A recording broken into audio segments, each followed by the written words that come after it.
Chers abonnés d'Omerta, bonjour. Merci de nous avoir rejoints pour ce nouveau grand entretien. J'ai le plaisir de recevoir une personnalité que vous connaissez bien, Pierre Conessa, qui est ancien haut fonctionnaire au ministère de la Défense, qui est l'un des meilleurs experts, un des meilleurs analystes géopolitiques, géostratégiques que la France compte.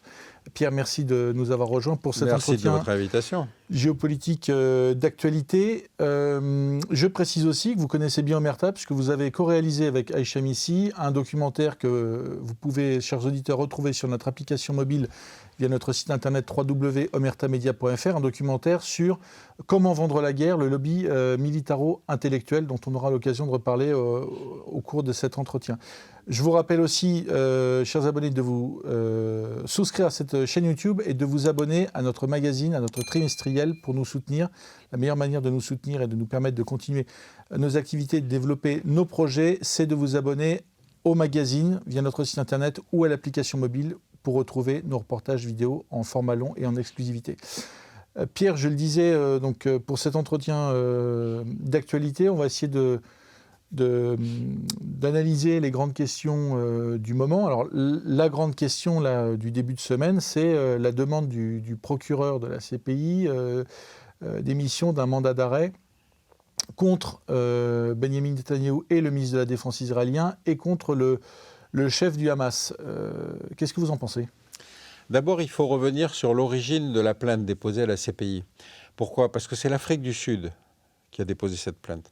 Or, l'Afrique du Sud, c'est une originalité, puisque rappelez-vous que ce pays est le seul qui, aujourd'hui, en Afrique, a laissé, a réussi à passer à la disparition de l'apartheid en conservant l'ancienne structure coloniale, c'est-à-dire qu'il considérait que les Blancs étaient nécessaires à la marche économique de l'Afrique du Sud. Et aujourd'hui, l'Afrique du Sud est le seul pays d'Afrique, si vous voulez, qui a un taux de croissance, une économie qui se développe, etc.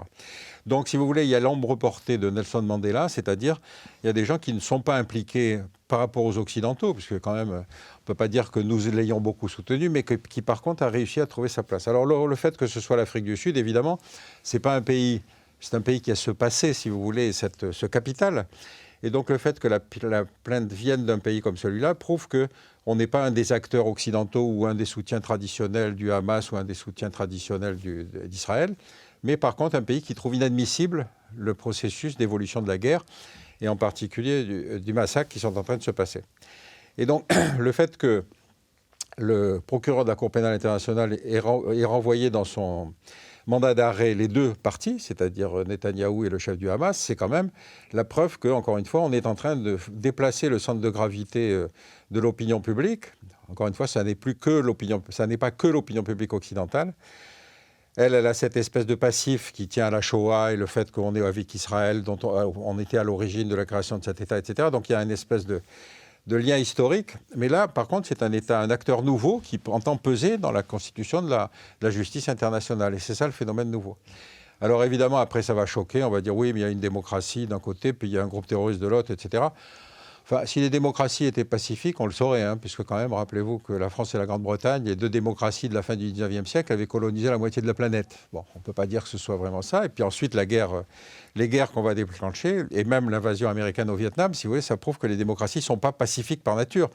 De même que les dictatures ne sont pas bellicistes par nature. Mais comme on a toujours ce postulat que si c'est une démocratie, il doit y avoir quand même quelque part une bonne raison, non. Là, en l'espèce, on s'aperçoit qu'il n'y avait pas de bonne raison. Et donc, ce point d'équilibre nouveau de la Cour pénale internationale est extrêmement intéressant, effectivement, à suivre. Quelles peuvent être les suites de cette demande ? Vous pensez que le procureur peut avoir gain de cause Non, parce que, si vous voulez, quand on signe le traité de Rome pour créer la Cour pénale internationale, il y a quand même 4 pays qui refusent de signer, qui sont les États-Unis, la Chine, la Russie et Israël. Donc, vous voyez, c'est une justice internationale à trous, quoi.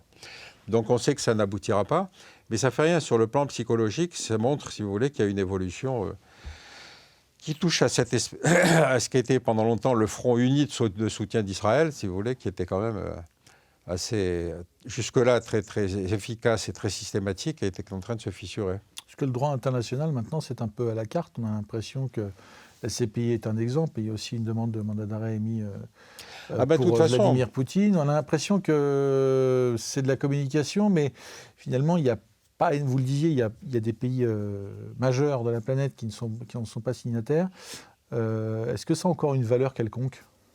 De toute façon, ça s'est constitué que très, très, très progressivement, le droit pénal international. Hein. Pensez qu'en fait, la première grande manifestation de droit pénal international, c'est le tribunal de Nuremberg et le tribunal de Tokyo. C'est-à-dire qu'on va juger les pays responsables de la guerre, donc on va inventer le concept de génocide, de droit de la guerre, crime contre l'humanité, etc. Mais ce sont les vainqueurs qui jugent les vaincus. Et ce qui est très intéressant, c'est que, alors qu'on est en plein procès de Nuremberg, vous avez la reprise de la recolonisation.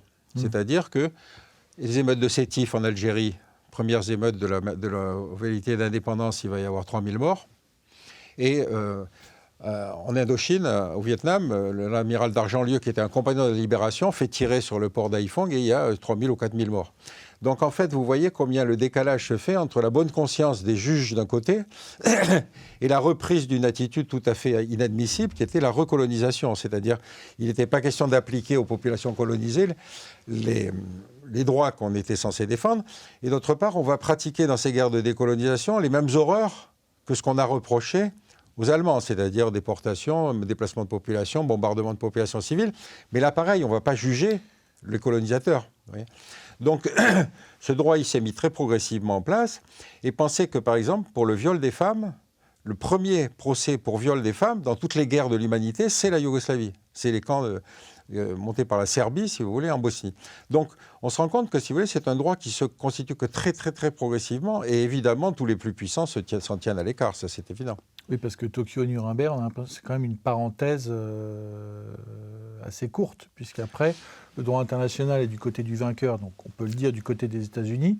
On parle, je veux dire, effectivement, il y a un tribunal pour les Serbes, etc. Il n'y a pas de tribunal pour George Bush ou les Américains pour la guerre en Irak. Et puis là, peut-être une nouvelle étape, c'est-à-dire que les intérêts de puissance ont complètement repris le pas sur le droit international.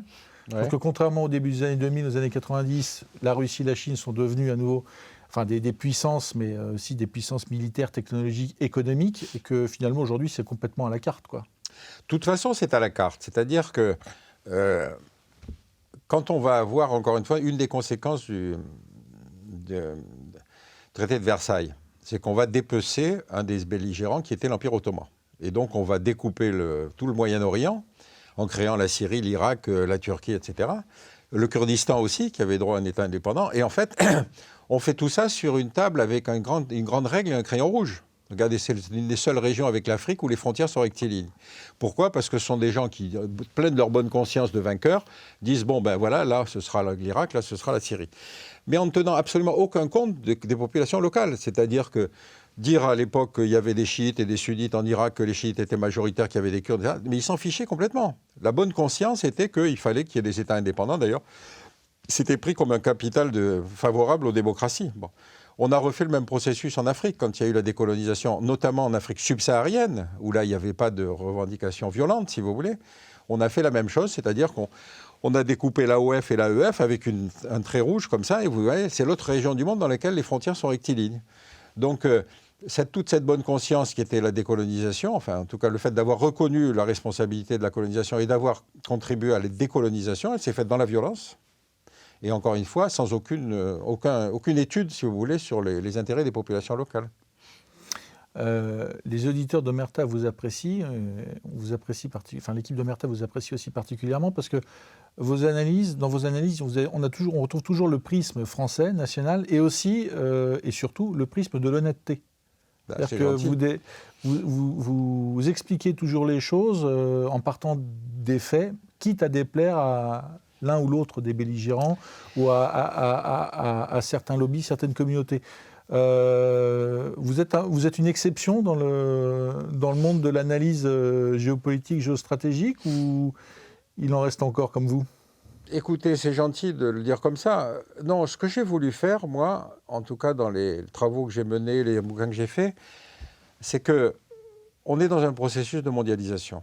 Or, dans ce processus de mondialisation, si vous commencez, comme le font les universitaires, en disant « je suis propriétaire de telle région du monde dans telle période historique », vous dites aux autres « vous ne venez pas chez moi, je ne vais pas chez vous ». Bon. Or, dans une période de mondialisation, si vous dites « je ne suis spécialiste que de l'Empire ottoman du XVIIe siècle et que vous ne demandez pas qu'est-ce qu'est la Turquie aujourd'hui », ou si vous ne vous demandez pas comment s'est fait tout le processus de décolonisation, vous ne comprenez pas. Reprenez le cas des radicalismes religieux aujourd'hui. Vous avez évidemment le salafisme, mais vous avez les juifs radicaux, c'est ceux quand même qui poussent à la roue pour massacrer les Gazaouis.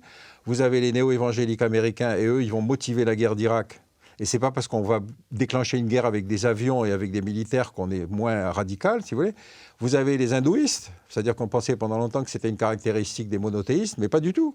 Aujourd'hui, Modi, le BJP, le parti qui est sorti des élections en Inde, est un parti qui est très anti-musulman. Or, il y a 120 millions de musulmans en Inde, alors ça fait quand même une grosse minorité. Et le dernier épisode, c'est le plus étonnant, c'est ce qui se passe au Myanmar, en ancienne Birmanie, parce que là, vous avez une posture de moines bouddhistes qui sont des vrais fachos. C'est-à-dire, il y en a un qui s'appelle Viratu, qui tient des discours qu'on ne tolérerait pas en France, quelle que soit la communauté ciblée. Et donc, vous avez des pauvres types là-bas qui sont ce qu'on appelle les Rohingyas. C'était des populations que les Anglais avaient fait venir pour travailler sur les plantations de thé en Birmanie à l'époque colonie britannique. Quand la Birmanie est devenue indépendante, ils ont dit ces gens-là ne sont pas de chez nous, ils en ont fait des apatrides. Donc les apatrides. Personne ne voulait les récupérer. Le Bangladesh, ils disaient non, ceux-là, ils sont chez vous, vous les gardez. Les autres, ils disaient ils sont à nous, mais vous les récupérez. Et donc ces pauvres types vivent dans des camps inondables aujourd'hui. Bon, vous voyez BHL se mobiliser pour ça? Ça ne paye pas. Ce que je voulais dire, c'est qu'aujourd'hui, pour comprendre le monde, il faut comprendre la complexité. Oui. Être aussi capable de l'expliquer. Quand on est une personne publique comme vous, est-ce que vous pensez que à une époque où la société se communautarise de plus en plus, où on a des lobbies un peu partout, etc., où les gens pensent à leur intérêt personnel avant de penser à l'intérêt, je dirais, au bien commun et à l'intérêt national, est-ce que c'est difficile d'expliquer que la réponse n'est pas forcément oui ou non, que la réponse est complexe et qu'avant de répondre et de faire des phrases, il faut commencer par écouter et comprendre? C'est-à-dire qu'il y a une variable qui peut-être s'expliquera assez bien pour vos auditeurs, c'est que prenez le cas des lobbies des diasporas. Pourquoi je prends cet exemple-là? Parce qu'encore une fois, vous avez eu des tas de gens qui se sont déplacés, soit pour des raisons de boulot, soit pour des raisons de persécution, etc., et qui vont se retrouver dans des grandes démocraties, donc dans des pays relativement puissants, et qui vont se structurer autour de cette double identité, c'est-à-dire ils sont à la fois américains et juifs, ils sont à la fois français et arméniens, etc. Vous voyez ce que je veux dire? Et donc, ces lobbies, à partir du moment où ils sont organisés, puisqu'ils sont en même temps citoyens du pays d'accueil, ils vont peser d'une manière ou d'une autre, si vous voulez, sur les choix diplomatiques. Bon.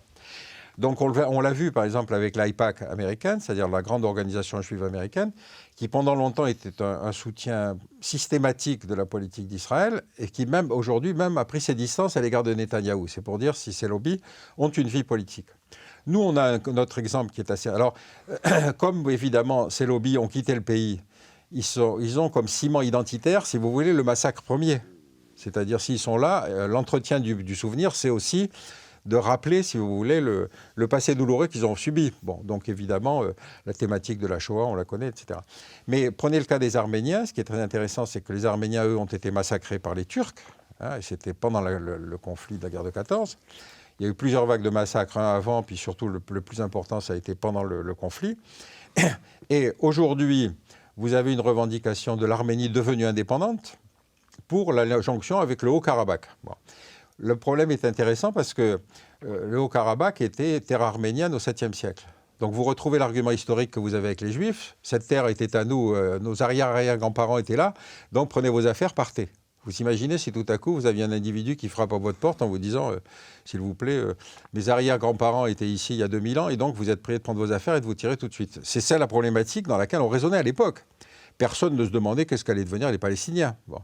Et là, aujourd'hui, on est un peu dans cette situation avec les Arméniens parce que faire la jonction avec le Haut-Karabakh en disant oui, mais cette terre historiquement était à nous, ils déclenchent une guerre en 91-92 quand il y a l'indépendance. À ce moment-là, ils font une jonction avec le Haut-Karabakh. Et cette jonction avec le Haut-Karabakh, ça fait partir 300 000 Azéris qui sont obligés de se déplacer. Bon. Pourquoi je prends cet exemple? Parce que l'Azerbaïdjan était russe à l'époque du génocide, donc ils n'ont aucune responsabilité dans le phénomène du génocide, de même que les Palestiniens n'ont aucune responsabilité dans la Shoah. Mais ces arguments sont balayés, parce qu'au titre à la fois de cette conjonction des lobbies qui vivent chez nous et qui s'entendent, se font exprimer, qui souvent sont très bien intégrés, etc., légitime, si vous voulez, un soutien à un pays qui lui-même a déclenché la guerre. Alors il ne faut pas s'imaginer que l'Azerbaïdjan, 20 ans après, pays pétrolier et donc beaucoup plus riche, ne pas jouer le match retour. C'est ce qui risque de se passer avec Gaza. C'est-à-dire les enfants de ceux qui sont massacrés aujourd'hui vont devenir évidemment les combattants qui vont combattre Israël demain. Vous voyez ? Donc à chaque fois qu'on prend cet argument historique en disant oui mais c'est ceux-là qui ont raison et d'ailleurs ça justifie un déplacement de frontières, en fait on crée le problème pour 20 ans plus tard. Mais enfin, la vie politique c'est quand même des mandats de 5 ans quoi. Aujourd'hui, je lisais dans la presse que l'Arabie Saoudite organise le premier défilé de mode féminin pour maillot de bain. Absolument. La démocratie progresse à grands pas, il n'y a aucun doute. Est-ce que au-delà de prêter à sourire, est-ce que ça veut dire quelque chose sur la transformation en cours dans le pays? Est-ce que c'est de la cosmétique ou est-ce qu'il y a quand même des changements profonds qui sont initiés par son dirigeant? C'est-à-dire qu'il faut comprendre que l'Arabie Saoudite, il y a 2 éléments à garder en tête. Le premier, c'est que, comme son nom l'indique, l'Arabie Saoudite, c'est-à-dire Ibn Saoud, qui va être le père fondateur de l'Arabie Saoudite, est en fait une tribu du centre du pays, du Hejaz, de la zone désertique, qui en fait, en 1923, va faire la conquête des lieux saints. Les lieux saints étaient sous l'autorité du shérif de la Mecque. Si vous avez vu Laurence d'Arabie, vous comprenez. Le shérif de la Mecque étant, lui, un des successeurs normaux de la tribu du prophète. Or, ils vont être chassés, ils vont partir en Jordanie, et finalement, c'est en Jordanie que se trouvent aujourd'hui les légitimes successeurs de la tribu du prophète. Bon. Pourquoi je dis ça? Parce que ce régime, politiquement, repose sur sa base religieuse, c'est-à-dire que vous avez au XVIIe siècle un type qui s'appelait Mohamed Abd al-Wahhab, qui partait d'un postulat géopolitique très intéressant. Il disait « L'islam s'est perverti partout sauf ici ».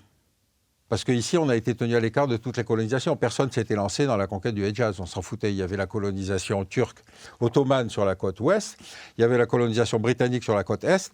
Mais le désert, personne ne connaît. Et donc, il dit, mais l'islam s'est perverti partout ailleurs. D'ailleurs, le calife est ottoman. Il vivait à Istanbul. Vous voyez, donc on est vraiment sur quelque chose qui était un monde dans lequel Abd al-Wahhab disait, il faut revenir à notre islam à nous. Donc, dans la constitution de l'Arabie Saoudite, quand elle va se doter d'une constitution, il y a cette mission première de propager l'islam. Mais pour eux, l'islam, ça peut être que le wahhabisme. Simplement, on va être à partir des années 40 avec l'idée que de toute façon, l'Arabie Saoudite, c'est notre allié, nous occidentaux, pour 2 raisons. Pays religieux, donc obstacle à la propagation du communisme. Postulat effectivement intéressant, mais enfin à courte vue, parce que ce qui intéressait les Saoudiens à l'époque, c'était surtout de reconquérir le monde arabo-musulman. Et les grands leaders du monde arabo-musulman, c'est des socialistes arabes. C'est Nasser, qui était le grand homme du monde arabe. C'est ensuite les différentes reproductions qui vont être Assad, qui vont être Saddam Hussein, qui vont être Boumediene, etc., qui vont être Kadhafi. C'est-à-dire ces leaders qui se disent « mais nous sommes socialistes arabes ». C'est-à-dire qu'ils se positionnent, si vous voulez, dans quelque chose dans lequel la religion ne joue plus le même rôle. Et donc la première diffusion de la politique religieuse de l'Arabie Saoudite, ça va être d'empêcher, si vous voulez, ce socialisme arabe de descendre vers le sud. Et donc ils vont propager l'essentiel de leurs disciples, si vous voulez, en miroir à ce socialisme arabe. Qu'est-ce qui se passe? Il se passe que, comme Nasser, encore une fois, c'était le grand homme. Et donc Nasser disait d'ailleurs, les Arabes feraient mieux de se préoccuper des pays du Golfe au lieu de se préoccuper d'Israël. Alors vous voyez comment c'était pris en Arabie Saoudite. Donc les Saoudiens vont constituer en miroir les structures que Nasser avait créées, c'est-à-dire Nasser crée la Ligue arabe, il a l'université islamique à Al-Azhar, les Saoudiens vont créer la Ligue islamique mondiale, en miroir de la Ligue arabe, ils vont créer l'université islamique de Médine, en miroir de Al-Azhar, tout ça pour attirer les cadres, si vous voulez, du monde arabe. Alors, évidemment, il valait mieux aller à Médine pour 2 raisons. D'abord, c'est qu'il y avait des bourses, et que les mecs étaient logés. Mais alors, ce qui est intéressant, c'était la note de bas de page, c'est-à-dire tous les types qui venaient là en formation, ils s'engageaient à ne pas demander la nationalité saoudienne et à repartir faire de la prédication. Et donc, si vous voulez, ils ont eu cette mécanique, si vous voulez, de formation de cadres qu'on va trouver dans toute la zone sahélienne. Et on les trouve, par exemple, au Mali aujourd'hui. C'est-à-dire que le grand imam de Bamako, qui s'appelle Mohamed Diko, est un ancien de l'université islamique de Médine. Et il a refusé de condamner l'attentat qui a été fait à l'hôtel Radisson Blu, où il y a eu une vingtaine de types qui ont été tués. Parce qu'il considérait qu'il ne voulait pas condamner, encore une fois, ce qui apparaissait comme un attentat salafiste. Donc, si vous voulez, on a eu cette vision à courte vue où on était dans un monde bipolaire. Un pays religieux, c'est un obstacle au communisme, donc on le laisse faire, on le soutient, etc. Et c'est vrai qu'on est arrivé dans cette situation étonnante où vous aviez cette propagation du salafisme était visible dans le monde bipolaire, encore une fois, parce que le grand ennemi, c'était Moscou. Mais à partir du moment où Moscou disparaît, on s'aperçoit qu'on a laissé se développer une problématique, si vous voulez, qui a de bonnes raisons d'inquiéter aujourd'hui. Et dernière remarque, ça c'est juste pour mettre un peu de sel dans le débat. Donc, finalement, le véritable successeur tribal du prophète, c'est donc la dynastie, la monarchie jordanienne. Bon. Cette monarchie jordanienne, c'est celle qui a tué le plus de Palestiniens. Parce que quand en 1947, on crée l'État d'Israël, on se dit, mais c'est pas grave, les Palestiniens, ils ont la Jordanie. Mais la Jordanie, c'était encore une fois une tribu. Le roi d'Arabie Saoudite, la famille du roi de Jordanie, pardon, la famille du roi de Jordanie, c'est une structure tribale. C'est les Bédouins qui sont montés là. Les autres, les Palestiniens, ils n'avaient aucun pouvoir. Donc on leur a dit, ben, vous vous chargez des Palestiniens, mais quand les Palestiniens sont devenus trop importants, on a eu Septembre Noir, c'est-à-dire finalement le plus grand massacre de Palestiniens. Donc quand vous rappelez tout ça, c'est évidemment, ça brouille la vision, quoi. Alors, autre sujet d'actualité du début de cette semaine, la mort du président iranien et du ministre des Affaires étrangères. Est-ce que... quelles conséquences ça peut avoir à court terme? Est-ce qu'on peut... Je ne sais pas, parce que, si vous voulez, bon, encore une fois, refaisons de l'histoire longue. Le Shah d'Iran apparaissait comme le moderniste de l'Iran contemporaine. C'est ce qu'un type a appelé les démocrators, c'est-à-dire le type qui vous disait « vous me laissez tranquille, je suis un dictateur, mais je modernise ». Moi. Et donc on était convaincus que ce personnage, qui encore une fois apparaissait le grand penseur, si vous voulez, de l'identité iranienne, se retrouve contesté en 1979 par des types qui voient apparaître un Khomeini. Khomeini avait été expulsé par le Shah d'Iran. Et alors il s'était retrouvé à Najaf en Irak, d'où il continuait à faire ses prêches salafistes. Bon. Enfin plutôt radicaux, ce n'est pas des salafistes, c'est des chiites. Donc il faisait ses prêches étaient enregistrées sur des cassettes et elles étaient importées illégalement en Iran. C'est-à-dire qu'il avait gardé une influence à distance. Vous vous souvenez de l'époque où, comme il embêtait tout le monde, Giscard d'Estaing propose de le prendre en France. C'était gentil comme service. Il va s'installer à Nofle-le-Château, et à Nofle-le-Château, il y avait tous les Iraniens de France qui venaient le consulter. C'est-à-dire qu'il y avait déjà quelque chose qui montrait la dimension politique de ce type, mais qui évidemment était pris comme un pauvre type arriéré. Rappelez-vous, c'est un ayatollah, enfin il pratiquait une religion. Bref. Or, finalement, alors que l'agitation se poursuivait en Iran, on décide de le laisser rentrer, vous avez 2 millions de personnes qui viennent l'accueillir à l'aéroport de Téhéran. Donc nous, Français, on aurait pu se dire, tiens, c'est une révolution démocratique. Mais enfin, vous voyez bien que nos critères idéologiques ne fonctionnaient pas avec une règle comme celle-là. Et donc on va voir ce phénomène nouveau que nous n'étions pas prêts à accepter, c'est-à-dire que la religion est devenue un facteur politique important. Nous, on était dans la laïcité, on s'était enfin débarrassé de l'Église catholique. Devoir reprendre en compte le fait que la religion devenait un facteur d'explication et un facteur de mobilisation politique, c'est quelque chose qui n'a jamais été, à laquelle on n'était pas prêt à l'époque à accepter. Il y avait un certain nombre d'exilés iraniens ici qui nous disaient « mais vous inquiétez pas, les religions on les connaît, on va se les mettre dans la poche, etc. » Bon, vous connaissez la suite de l'histoire, c'est eux qui ont été persécutés. Et parce qu'encore une fois, il y a un bouquin de Jean Birnbaum du Monde qui est très intéressant, qui s'appelle « Un silence religieux », c'est-à-dire il explique comment on a eu du mal à comprendre que Khomeini était vraiment un facteur politique. Et donc, à la suite de ça, vous avez eu effectivement les premières répressions dans l'Iran nouvellement qualifiées, enfin, tout ce que vous pouvez imaginer, l'oppression des femmes, etc., etc. Mais encore une fois, on était sur quelque chose où... Pardon. On est sur quelque chose où il y a une identité iranienne qui est fondamentalement différente du reste de la zone. Bon. Et donc... Ce régime a connu beaucoup de spasmes, avec des manifestations de rue, de la répression à chaque fois. Donc on a une hiérarchie religieuse qui n'a aucune intention de lâcher le pouvoir, mais aucune. Et le président de la République n'était pas connu comme un démocrate. C'était un des principaux responsables de la répression lors il y a des dernières manifestations qui s'étaient passées. Donc est-ce que ça va déstabiliser le régime? Je ne sais pas, parce qu'effectivement, il y a eu des manifestations filmées de tristesse des Iraniens ayant perdu leur président, mais évidemment, ils ne vont pas nous envoyer d'Iran des manifestations de joie de gens qui ont vu disparaître, si vous voulez, ce type qui était un bourreau. Bon. Donc l'ambassade d'Iran a ouvert une pétition pour venir exprimer notre soutien à la population iranienne. Mais c'est pour dire que, si vous voulez, la mécanique continue à tourner, indépendamment de la réalité politique. Donc, est-ce que ça va changer quelque chose? Donc, il faut l'espérer, parce que les Iraniens sont des gens intelligents, cultivés, etc. Mais il y a des démocraties, il y a des dictatures qui ont beaucoup de mal à finir, hein, beaucoup de mal à disparaître. Donc, je ne sais pas. Encore une fois, il y a quelque chose, si vous voulez, la religion est devenue un facteur géopolitique très important. Et c'est quelque chose dans lequel nous sommes particulièrement mal visés, puisque la laïcité, personne ne comprend. Vous voyez ce que je veux dire? On est dans des aires géographiques, même aux États-Unis, si vous voulez, néo-évangéliques, sont des gens qui pensent que la religion doit guider la politique. Nous, on est surtout dans l'idée qu'il ne faut surtout pas que la religion guide la politique. Donc avec nos revendications communautaristes, si vous voulez, aujourd'hui, notamment avec la population. Regardez, il y a un phénomène qui est très intéressant. La France est le pays qui a accueilli la plus grosse communauté arménienne, la plus grosse communauté juive, la plus grosse communauté chinoise, la plus grosse communauté musulmane et la plus grosse communauté arménienne des pays de l'Union européenne. Donc nous n'avons des problèmes qu'avec une partie de la communauté musulmane. Donc quand j'entends dire que notre système d'intégration ne fonctionne pas, je retourne la charge de la preuve en disant non, pourquoi certaines personnes ne veulent pas s'intégrer?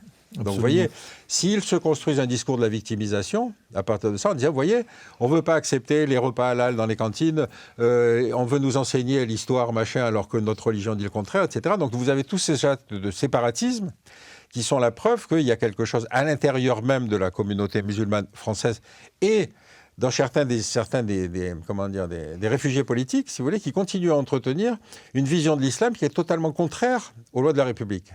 Mais évidemment, le processus d'intégration des musulmans français, il se fait. Simplement, il se fait silencieusement. Vous avez comme moi autour de vous un avocat musulman, un écrivain musulman, un chef d'entreprise musulman, des cadres supérieurs. Ceux-là, on les interpelle à chaque fois. On leur dit, bon, alors vous êtes musulman, qu'est-ce que vous en pensez?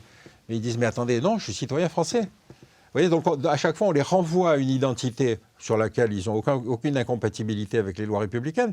Mais c'est nous qui, à chaque fois, nous mettons dans une situation où on les interpelle.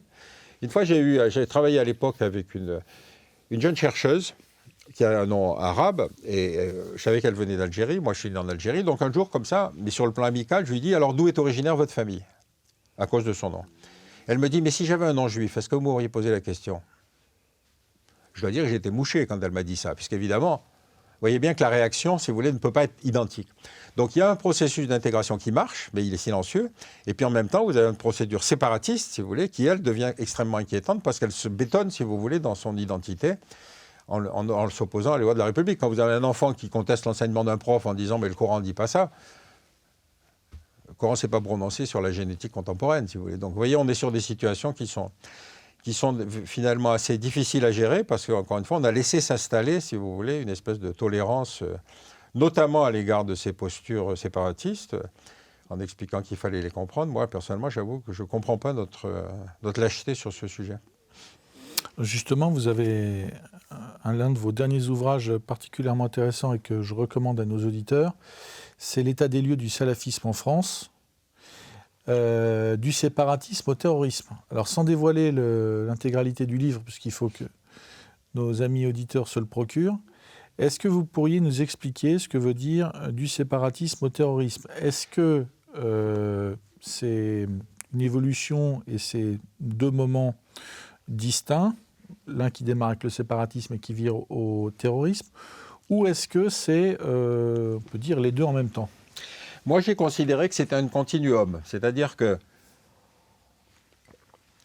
quand on fait le relevé de toutes les postures séparatistes dans tous les domaines, bon, le plus frappant, c'est celui de l'école, par exemple, dont j'ai cité des exemples. C'est-à-dire des profs des élèves qui contestent l'enseignement, des mères de famille qui vont demander que leurs enfants puissent avoir des repas halal à la cantine, enfin des choses comme ça, qu'on respecte les fêtes musulmanes, alors que vous n'avez pas les Arméniens qui demandent qu'il y a un jour de la semaine dans lequel on soit... Si on devait suivre toutes les communautés, il faudrait le vendredi pour les musulmans, le samedi pour les juifs et le dimanche pour les chrétiens, vous voyez, si on partait dans cette voie-là. Donc on est dans une posture qui est séparatiste, qui commence à se diversifier par les différentes manifestations, encore une fois, d'expression, qui ont abouti à des choses qui étaient incroyables dans la République. C'est-à-dire qu'il y a eu 2 professeurs qui ont été assassinés. Le premier, c'est Samuel Paty. Et Samuel Paty, le cas est d'autant plus intéressant que ce sont des Tchétchènes, donc des gens qui avaient obtenu l'asile politique, qui étaient logés d'ailleurs à Évreux, dans un quartier où j'ai moi-même habité, qui s'est lui-même progressivement d'ailleurs islamisé, c'est-à-dire qu'effectivement, c'est un quartier où je suis retourné récemment, où vous avez effectivement une population de réfugiés, principalement musulmans. Bon. Qu'est-ce qui s'est passé dans le cas de Samuel Paty? Donc vous vous souvenez, Samuel Paty fait un cours à ses élèves sur les caricatures de Mahomet, c'est-à-dire ce qu'avait publié Charlie Hebdo. Bon. Le fils Anzorov, qui vit à Évreux, qui n'est pas l'élève de ce professeur, en a entendu parler, et c'est lui qui va se décider à venir décapiter Samuel Paty. Cet enfant est arrivé à 2 ans ici en France, il a donc fait l'école républicaine, et malgré ça, il est radical à ce point-là. Donc il s'est radicalisé dans sa famille, il ne peut pas être ailleurs. Bon. Deuxième chose, il ne connaît pas ce prof, il est obligé de se le faire montrer par des élèves qui sortent du lycée, et finalement il va l'agresser et le décapiter. Quand on apprend que c'est lui qui a décapité Samuel Paty, les gendarmes l'abattent, le père va le féliciter pour le geste qu'il a commis. Donc vous voyez bien que c'est dans la famille que le problème s'est posé. Et donc finalement la famille va se barrer et va rentrer en Tchétchénie. Alors attendez, vous dites, attendez, s'ils se sont barrés de Tchétchénie, c'est qu'ils étaient persécutés. Non, non, ils ont profité du droit d'asile français. Effectivement, un Tchétchène, par nature, ça peut être qu'un individu massacré par les Russes. Donc, vous voyez, alors, j'en ai parlé avec des gens de la Cour nationale du droit d'asile. Non, c'était un principe, c'est un postulat. C'est-à-dire des ONG qui disent que le pauvre est un Tchétchène, il faut l'accepter. Vous avez vu le résultat. Deuxième cas, c'est celui du professeur Dominique Bernard, qui est tué par un des élèves de son lycée, si vous voulez, encore une fois dans la cour du lycée, etc. Et lui, si je me souviens bien, c'est un ingouche. Bon. Alors vous dites, attendez, c'est quand même pas la politique française en Tchétchénie ou la politique française en Ingouchie qui peut expliquer. Autant vous pouvez le dire à propos de l'Algérie où il y a un lien, douloureux, si vous voulez. Là, il n'y a rien. C'est-à-dire, encore une fois, ce sont des gens qui sont rentrés en France simplement avec ce postulat. Ce sont des pauvres réfugiés, donc... Bon. Donc, ça pose plusieurs problèmes. Le premier, c'est qu'effectivement, notre politique du droit d'asile est une politique qui est devenue complètement folle. Les ONG droits de l'homme défendent systématiquement tous les dossiers, tous. Bon. Deuxième chose, la politique du droit d'asile et la politique de répression est d'autant plus caricaturale, si vous voulez, que donc vous avez, au bout d'un certain temps, des individus qui après condamnation, terroristes condamnés, fin de peine, etc., et reçoit une OQTF, une obligation de quitter le territoire français. Il ne faut pas se laisser leurrer par l'obligation. Hein. Ça veut dire que vous avez 1 mois pour partir. En fait, ces OQTF ne sont pas appliquées. C'est-à-dire qu'aujourd'hui, pour expulser quelqu'un, il faut vérifier. Il faut 2 conditions. Il faut d'abord le pays qui va l'accueillir, qui est normalement son pays d'origine, doit délivrer un laissez-passer consulaire. Alors vous imaginez les Algériens récupérer leurs terroristes. Bon. Donc il faut un laissez-passer consulaire. Et deuxième chose, il faut effectivement, jurisprudence européenne, vérifier qu'il sera bien traité dans le pays où on va l'expulser. Alors je reviens sur le même cas. Vous voyez comment le Tchétchène réexpulsé en Tchétchénie, il va être bien traité. Donc si vous voulez, il y a un mécanisme octobloquant. C'est-à-dire que les OQTF ne sont plus appliqués. Mais quand vous êtes un OQTF et que votre pays, qui devrait vous expulser, ne peut pas vous expulser, vous êtes à sa charge. C'est-à-dire que vous avez des OQTF qui sont logés, nourris, blanchis par la République, qui sont mieux traités que des SDF français. Vous voyez que je répète ou c'est pas la peine? Vous vous rendez compte dans cette situation ridicule dans laquelle on se trouve? Et donc, il y a un moment où il faut que la mécanique juridique, si vous voulez, cesse de se désintéresser des faits. Effectivement, vous avez aujourd'hui sur le ventre un certain nombre de gens qui sont dangereux. Il y en a même un récemment, il avait 2 OQTF sur le dos, pas plus appliqués l'une que l'autre, et qui vient de faire un viol, je crois, quelque chose comme ça. Donc, il y a un moment où la population française se dit, mais écoutez, ça suffit, quoi. On ne va pas continuer à faire du droit de l'homisme, quelles qu'en soient les conséquences. Mais vous intéressez aussi au phénomène de société. Les gens normaux, d'où qu'ils viennent d'ailleurs, on a l'impression, sont pris un peu en étau entre ce que vous décrivez dans ce livre, c'est-à-dire des radicaux, quels qu'ils soient d'ailleurs, des extrémistes, des communautés, des lobbies, et de l'autre côté aussi peut-être des valeurs qui sont mises en avant dans la sphère politico-médiatique. On parlait avant l'entretien du wokisme, etc. Et que finalement, entre d'un côté les extrémistes, les radicalisés, de l'autre côté les promoteurs du wokisme, des femmes à barbe, des hommes enceintes, etc., on a l'impression que les gens normaux, qui sont la grande majorité de la population française, sont pris en étau entre 2 communautés, on peut dire, qui se détestent, mais dont l'ennemi finalement principal, l'ennemi du quotidien, eh bien, c'est le français normal. Oui, oui. Un des phénomènes qui, justement, est très intéressant, qui s'est mis en place, si vous voulez, avec ce développement de la repentance que les Occidentaux ont accepté d'assumer. Encore une fois, le monde occidental est le seul à s'être livré, si vous voulez, à ce travail critique et de prise en charge de sa propre responsabilité.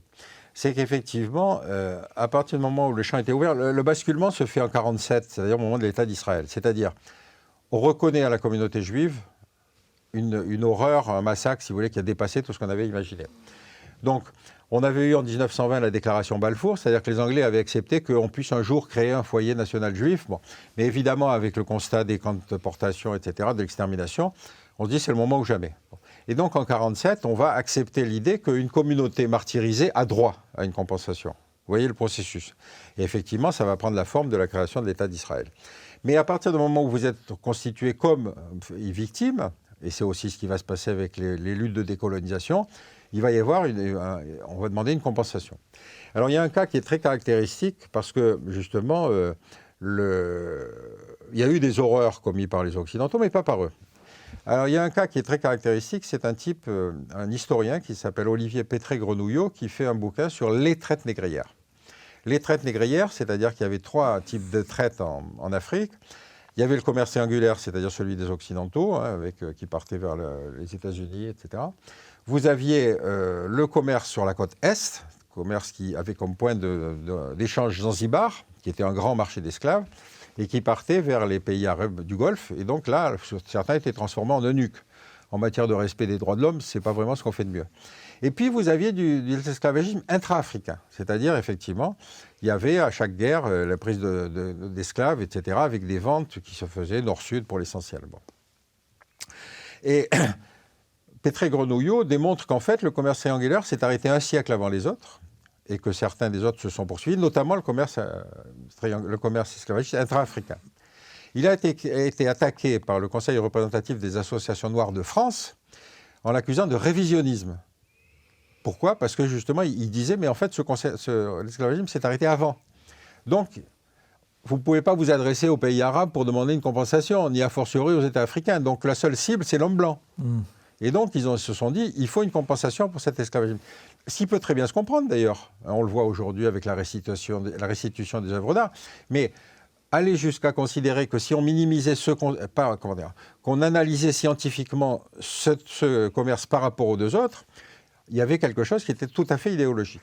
Donc il y a eu une pétition d'historiens en disant il y en a marre. La recherche historique, ce n'est pas de l'idéologie. Il faut regarder les faits. Et effectivement, ils ont été obligés de retirer leur plainte, mais ils ont dit oui, mais c'est sous la pression médiatique que nous avons retiré notre plainte. Non, c'est qu'ils n'avaient aucune légitimité à le faire. Et donc vous voyez. Alors j'en profite pour faire un point justement sur certains des pays africains. Le Tchad est un cas extrêmement intéressant. Pourquoi ? Parce qu'à l'époque où j'étais à la délégation aux affaires stratégiques, un des ministres nous dit comment peut-on résoudre la crise tchadienne ? Vous savez que depuis 40 ans, pratiquement, le Tchad est un objet continu de la France-Afrique. C'est l'un des derniers bastions, enfin l'un des derniers pays où la présence militaire française est encore effective et encore peu contestée. Oui, c'est vrai. Et alors, on a transformé la question en disant « Mais pourquoi, depuis 40 ans, nous ne cessons de résoudre la crise tchadienne ?» Parce qu'il fallait renverser la problématique. Et en fait, l'explication qu'on en a donnée, c'est que justement, dans ce découpage post-colonial, on a créé des États nord-sud, comme ça, en AOF, AOF. Bon. Pourquoi j'insiste ? Alors, avec des frontières rectilignes, encore une fois, c'est quand même beaucoup plus simple à surveiller. Bon. Enfin bref, toujours est-il que le Tchad a réuni, le découpage du Tchad, État indépendant, a réuni dans une même entité des réservoirs à esclaves, qui étaient les Sahara, des royaumes esclavagistes et des trafiquants d'esclaves, qui étaient les Toubous. Bon, pour faire une identité, c'est un peu dur quand même. Et donc, on a eu régulièrement, si vous voulez, des changements de pouvoir, où c'était de temps en temps les Toubous qui prenaient le pouvoir, de temps en temps c'était les Sahara, etc. Mais en fait, ces gens-là n'ont aucune chance de constituer une identité. Quand vous avez un passé comme celui-là, regardez la difficulté quand les Américains intégraient les Noirs. Il a fallu 2 siècles. Bon. Et pour le cas du Tchad, c'est évidemment ça. Donc, ce pays est structurellement instable. Il est structurellement instable, donc seule solution, c'est de dire, bon, il y en a un qui tient le pouvoir, autant le garder. C'est ça la logique. Donc, vous avez dans un certain nombre de pays africains des dynasties qui se succèdent comme ça. C'est-à-dire, celui qui est sorti de l'indépendance, même parfois d'une indépendance violente, il est le grand chef de l'indépendance et il va rester jusqu'à sa mort, et si possible, passer le pouvoir à son fils. Vous avez le cas avec Biya, vous avez les cas avec d'autres, si vous voulez. Aujourd'hui, en Afrique subsaharienne, vous avez une vingtaine de chefs d'État qui sont chefs d'État de père en fils. Donc vous voyez, on est sur des situations où si on ne les prend pas comme ça, on ne comprend pas l'évolution de l'Afrique. Parce qu'on pourra toujours dire non, il faut pousser à la démocratisation, mais si vous avez un pays qui éclate à partir du moment où vous laissez s'exprimer des communautarismes, vous savez que toute la carte de l'Afrique va être bouleversée. Donc, s'il y a quelque chose... Alors, dernière remarque, évidemment, vous dites que le Tchad était un des derniers pays dans lequel la relation avec la France subsistait. Moi, j'ai vécu le Rwanda. Le Rwanda, c'est extrêmement intéressant parce qu'on fait, encore une fois, à l'époque, avant le génocide, dans mon bureau Afrique, on fait une étude sur qu'est-ce qu'on fout au Rwanda. Bon, c'était un texte interne, hein, ce n'était pas destiné à être publié, mais... En gros, on se disait, mais on ne comprend pas, le gros pays, c'est le Zaïre juste à côté. Donc, le Rwanda, c'est une chiure de mouche, une petite colonie ex-belge, etc. Donc, j'expliquais que je ne comprenais rien, parce que je lisais des télégrammes, mais je comprenais. Bref. Je me fais engueuler par le cabinet militaire. Le cabinet militaire, c'est les troupes de marine, c'est l'ancienne troupe coloniale. Le cabinet militaire qui me dit, quand on ne connaît rien à un sujet, on n'écrit pas. Le génocide explose, c'est un génocide à la machette. Ce n'est pas un génocide à l'allemande, hein, ce n'est pas des camps de concentration, etc. C'est-à-dire c'est du génocide de guerre civile. On tue son voisin avant qu'il vous tue. Bon. Et donc, vous avez eu quelque chose comme 600 000 ou 800 000 Tutsis qui ont été massacrés. Bon. Et puis ensuite, la guerre a évolué et finalement, ils ont perdu la guerre. Alors, pourquoi je dis ça? Parce que on a trouvé, si vous voulez, alors qu'on avait quand même expliqué que ce pays était un pays qui avait déjà connu plusieurs explosions de massacres réciproques.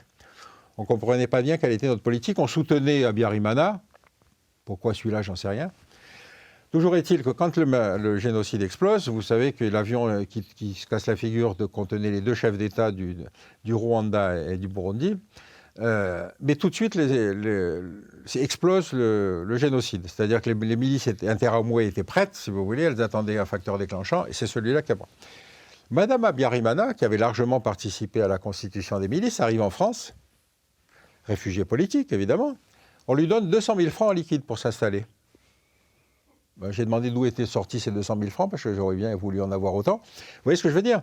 On avait une mécanique, si vous voulez, qui tourne sur elle-même. La crise, ça ne les intéresse pas. Alors, bref, une fois le génocide terminé, avec mes collaborateurs, on a décidé de faire quelque chose qui nous paraissait important, qui était quand même... Est-ce que les autorités politiques avaient les moyens de savoir ce qui se préparait?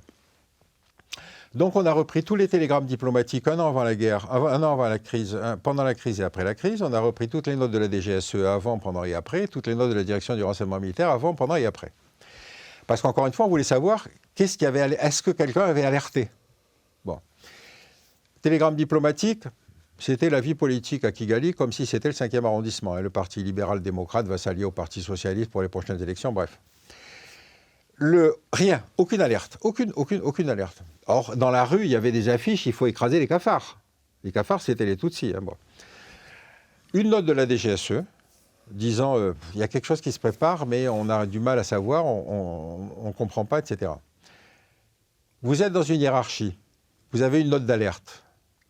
Vous dites, est-ce que j'alerte mes chefs ou est-ce que j'attends confirmation? Il est le seul à le dire.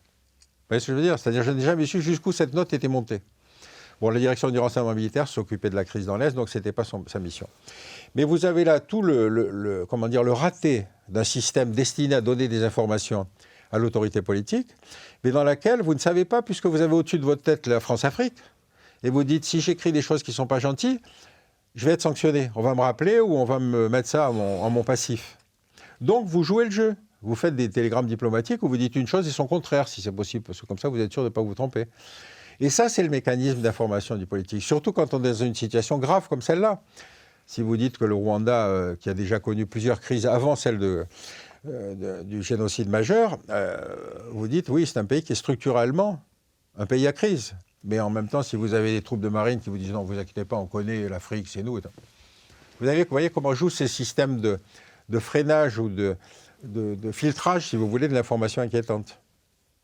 Alors justement, on pourrait en parler aussi, et on ne peut pas ne pas évoquer l'évolution de la situation en Ukraine. Le narratif a quand même un peu changé depuis 6 à 8 mois, c'est-à-dire que On est passé d'une contre-offensive quasiment inarrêtable avec une armée russe défaite, sous-équipée, mal commandée, etc., mal formée, à il faut d'urgence une aide militaire, deux, des ressources en hommes nouvelles, puisque Kiev manque de combattants, et donc il y a deux pistes qui sont évoquées dans les médias occidentaux, notamment français. Un, c'est la conscription que souhaiterait faire Zelensky, c'est-à-dire notamment aller chercher les jeunes Ukrainiens qui sont partis à l'âge de 16 ans et qui en ont aujourd'hui 18 et les faire rentrer pour les mobiliser. Et deux, l'envoi, et ça fait partie aussi, ça renvoie à une de vos thématiques favorites qui est le complexe militaro-intellectuel. Ce qu'on entend beaucoup de la part d'experts français, c'est l'envoi de troupes françaises sur le sol ukrainien. Alors, pour l'instant, il est surtout évoqué des formateurs, etc., des unités de génie, etc. Mais on voit bien que l'étape suivante, et on n'en est pas loin, c'est l'envoi quasiment d'unités combattantes. Qu'est-ce que vous en pensez ? Écoutez, bon, moi je ne connais pas bien le monde russe et le monde ukrainien, mais enfin, si on ne prend la crise que de cette façon-là, c'est-à-dire comme un objet, si vous voulez, d'étude, c'est vrai que la carte de l'URSS, qui va éclater en 15 États différents à la fin de l'URSS, avait été décidée par le camarade Staline, qui était commissaire aux nationalités quand il était encore pas le dictateur qu'il est devenu, mais avec le souci qu'on comprend bien, c'est-à-dire qu'il ne faut pas d'État homogène. Donc il fallait que tous les États périphériques contiennent une proportion d'autres nationalités que la nationalité majoritaire, de façon à ce que Moscou puisse toujours avoir le droit d'intervenir, ce qu'ils ont fait en Tchétchénie, ce qu'ils ont fait dans d'autres endroits. Bon. Et donc, de toute façon, on va se retrouver avec les frontières qui étaient les pointillés administratifs de l'URSS, qui deviennent tout à coup des frontières internationales. Avec la problématique que vous connaissez, c'est-à-dire qu'effectivement, le Donbass et le Donetsk étaient des populations à majorité russe, et donc qui se trouvent intégrées dans le nouvel État ukrainien. Et quand il y a la révolution de Maïdan, l'Ukraine va se débarrasser d'un des derniers apparatchiks, si vous voulez, et donc ils vont installer le régime qu'on a aujourd'hui. Mais il pose tout de suite comme condition l'ukrainien est la langue officielle. Bon, alors vous voyez comment on passe de quelque chose qui était l'époque où c'était le russe qui était la langue officielle et imposée à tout le monde, et puis on passe à une société où, comme d'ailleurs dans d'autres États, où on va mettre une langue nationale et le russe comme appendice. Mais là, en l'occurrence, vous avez effectivement, dès la révolution de Maïdan, la décision de faire de l'Ukraine un pays ukrainophone systématiquement va se heurter à ces populations russes, pour l'essentiel, des régions Est. Bon. Et donc l'insurrection commence à ce moment-là, c'est-à-dire dès la révolution de Maïdan. Et quand quand Poutine va tout à coup décider d'intervenir, on était déjà à 14 000 morts dans ce conflit interne à l'Ukraine. Bon. Je ne connais pas beaucoup de pays où quand vous avez effectivement 14 000, ou peut-être la moitié des 6 000 ou 8 000 ressortissants qui sont massacrés, qui se tiennent à distance sans vouloir intervenir. Donc nous, on l'a fait quand il y avait des populations français, francophones, etc. Bref. Donc, si vous voulez, Poutine va intervenir. Il va effectivement le faire avec les modalités qu'on connaît, mais alors deux phénomènes qui sont très intéressants. La première, c'est ce que vous écriviez, c'est-à-dire l'armée rouge, l'armée russe descendante de l'armée rouge et cette grosse machine qui allait déferler dans les plaines d'Europe centrale avec des milliers de chars, etc. Or, en Afghanistan, on avait constaté que justement ça ne marchait pas aussi bien que ça. Olivier Roy, qui était le seul à aller à l'époque en Afghanistan, il disait « mais c'est bizarre, les mecs ne sortent pas de leur garnison, l'intendance marche mal, ils volent de la farine dans des villages environnants, etc. » Donc ça n'était pas ce monstre qu'on avait intérêt à entretenir dans une vision stratégique, parce qu'on disait « attendez, vous n'avez pas arrêté les derniers programmes d'armement, alors que les Russes font ci, les Soviétiques font ci, les Soviétiques font ça. » Donc l'armée rouge, première version qu'on voit en Ukraine, est celle-là. C'est-à-dire, encore une fois, une armée de conscrits qui sont mal payés, qui n'ont pas aucune envie de se battre et qui finalement vont au début se heurter assez vite à la résistance ukrainienne. La deuxième chose, effectivement, qui est intéressante à savoir aussi, c'est que, effectivement, au-delà de ce premier échec, si vous voulez, les Ukrainiens vont relativement se défendre. Ils ont une personnalité qui est extrêmement médiatique, qui est Zelensky, qui est quand même un type qui, justement, apparaît toujours en t-shirt. Ça change quand même comme chef d'État, et qui va donc réussir à susciter la sensibilité, le soutien, etc., etc. Mais effectivement, ce qu'on constate, c'est que beaucoup des jeunes Ukrainiens n'ont pas l'intention d'aller se battre. C'est-à-dire que vous en avez beaucoup qui en ont profité de l'ouverture des frontières, justement, après la révolution de Maïdan, pour aller se réfugier à l'étranger. Donc effectivement, l'idée que ce ne soit pas des Français qui aillent se faire tuer pour l'Ukraine, mais que ce soit des Ukrainiens, ça peut se concevoir quand même. Hein. C'est-à-dire qu'il faut effectivement aider à l'Ukraine à faire revenir ses expatriés. S'ils ne le font pas, l'étape suivante, c'est celle que vous avez évoquée.